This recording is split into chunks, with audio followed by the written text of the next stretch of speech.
On Wednesday morning, the Federation Council Upper House of Parliament granted permission to the Russian president to use the country's troops in Syria. Kremlin Chief of Staff Sergei Ivanov said that Russia will only use its air force in Syria, and it does this on Syrian President Assad's request.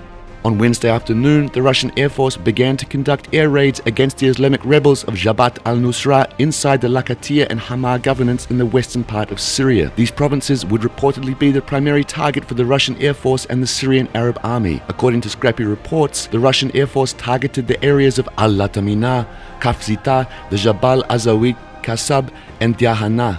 At the moment, airstrikes are aimed on the Syrian branch of Al-Qaeda. However, it's clear that the ISIS positions inside eastern Syria will be targeted in the nearest future. Meanwhile, the Syrian Arab Army's Special Forces Division, known as the Tiger Forces, have deployed their units to the East Aleppo front to help lift the ISIS's siege of the Huweiras military airport. Lifting the siege from the airport will open additional opportunities of the Syrian Air Force's usage in the conflict and free forces and facilities which could be used to relieve the situation in the sector. It is very possible that Russia will use Iraq's vast airspace in the nearest future. Iraq is imperative to Russia's fight against ISIS due to its geographical location. In other cases, Russia's airstrikes in eastern Syria would be limited because of the terrorists' ability to use Iraq's wide-open highways.